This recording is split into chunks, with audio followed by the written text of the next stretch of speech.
سەردەمێک زۆربەی پۆستە ئیداری وەمیەکانی کەرکووک بەدەست کوردەوە بوو، هەر لە پارێزگار و سەرۆکی ئەنجومەنی پارێزگاوە تا دەگاتە قایمقامێت و بەشێکی زۆر لە پۆستە ئیداریەکان.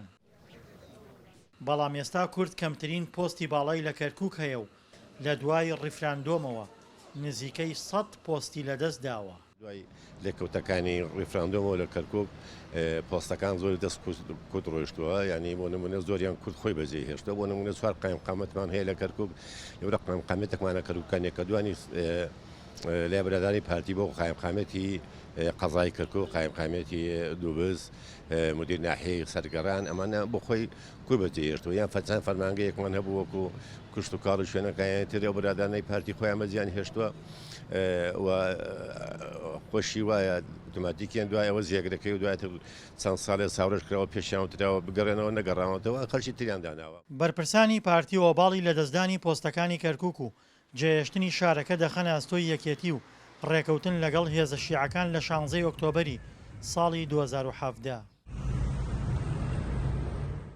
جگا لە پۆلیسی کەرکووک کە بەڕێوەبەرەکەی و بەشێک لە ئەفسەرەکانی کوردن لەگەڵ چەند فەرمانگەیەکی تر زۆربەی پۆستە ئیداری و ئەمنیەکان کەوتونەتە دەست عەرەب و تورکمان.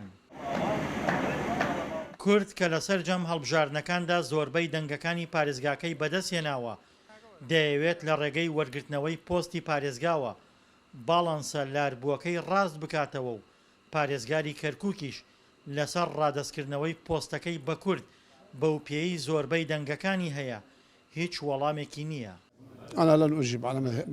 من وەڵامی ئەم جۆرە پرسیارانە نادەمەوە چونکە لە پسپۆڕی مندا نییە.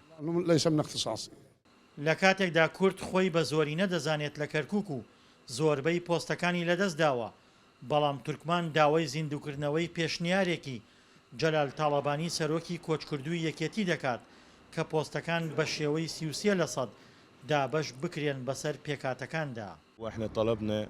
ئێمە داوامان کردووە بەردەوامیش داوا دەکەین دادپەروەری هەبێت لە بەشداریکردنی هەموو پێکاتەکان لە پۆستە ئیدارەکاندا و داواکاری سەرەکیمانە تا بتوانین پارێزگاری لە کەرکووکی عێراقی بوون و سەقامگیری کەرکووک بکەین. دیدار و کۆبوونەوەکانیشمان بەردەوامە لەگەڵ هەموو پێکاتەکان. ئیشەڵا بەم نزیکانە دەگەینە ڕێکەوتن و لیژنەیەکیش پێک دێنرێ بۆ دروستکردنی باڵانس لە کەرکووک. توازن في محافظة كركوك. جیا لە لاوازبوونی دەسەڵاتی کوردی لە پارێزگای کەرکووک لە ساڵی 2017ەوە ناکۆکی نێوان لایەنە کوردیەکان بە هۆکاری سەرەکی لە دەستدانی پۆستەکانی کەرکووک دادەنرێت بەو پێی هێشتا ململانیانە لەسەر پشکەکانی کورد لەو شارە. دڵشاد ئەنوەر، دەنگی ئەمریکا، کەرکووک.